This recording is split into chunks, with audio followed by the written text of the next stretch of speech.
Drama serial time के नाजरीन के लिए कहानी में वो मोड़ आ चुका है जिसका शिद्दत से इंतजार था।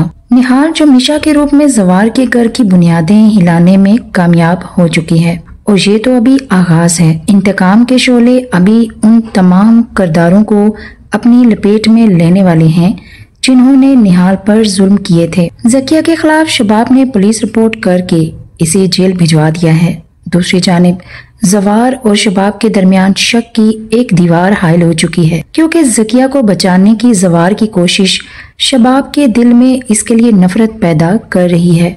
शबाब जकिया को माफ करने के लिए बिल्कुल भी तैयार नहीं और जवार शबाब के बदलते रवैये से अब उकताहट का शिकार हो रहा है। दूसरी जानिब फौजिया बौखलाहट का शिकार है। इसे समझ नहीं आ रहा कि वो अपनी बहन का दिफा कैसे करे। जवार जकिया की जमानत के लिए अच्छे वकील का बंदोबस्त भी कर रहा है। आइंदा अक़सात में दिखाया जाएगा कि जवार की कोशिशों के बावजूद जकिया को जेल से बाहर आने में बहुत ज्यादा वक्त लग रहा है क्योंकि शबाब का केस काफी मजबूत है। जकिया की जहनी हालत भी बिगड़ती जा रही है क्योंकि इसे हर वक्त निहाल ही नजर आ रही है जो माजी में किए गए जुल्म की याद दिलाती है कि किस तरह निहाल और नूरी को कत्ल किया गया था।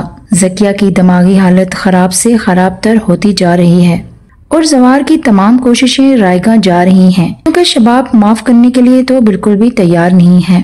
अब यहाँ निहाल मिशा के रूप में अपने बेटे के बहुत ज्यादा करीब रहना शुरू कर देती है क्योंकि शबाब की हालत अब ऐसी नहीं रही कि वो हुनैन का ख्याल रख सके।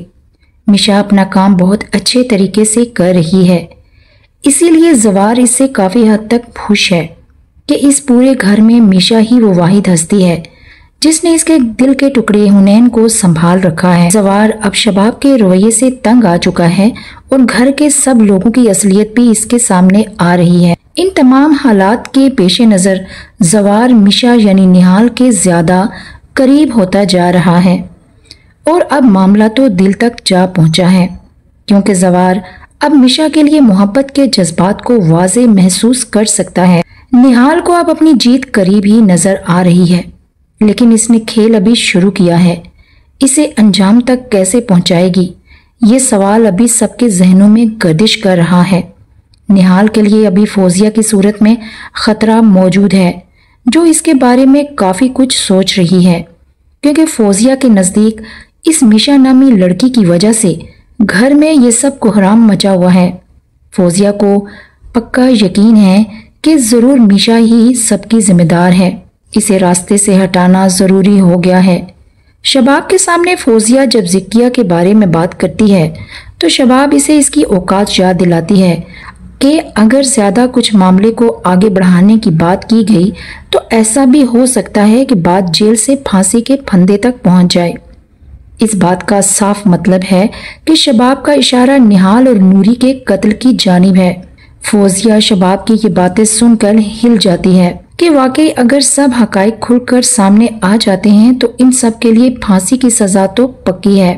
अब यहाँ फौजिया और जकिया के साथ साथ इन दोनों के शोहर आमिर और जावेद भी अपनी गंदी और बदनीयती पर मबनी सोच की वजह से एक दूसरे के खिलाफ हैं। इसलिए मामला ठीक होने के बजाय बिगड़ते ही जा रहे हैं। जो कल तक सब मिलकर शरीके जुर्म थे अब एक दूसरे के ही खिलाफ खड़े हो गए हैं। अब जो सवालात सबके जहन में आने वाले हैं वो ये हैं, क्या निहाल जल्द ही अपना इंतकाम लेगी या इसे मजीद कुछ मुश्किलात पेश आ सकती हैं? क्या जवार निहाल को हासिल करने की कोशिश करेगा और शबाब जवार की जिंदगी में अपनी अहमियत खो देगी? निहाल इस खेल को अपने मंतकी अंजाम तक कैसे पहुंचाने वाली है?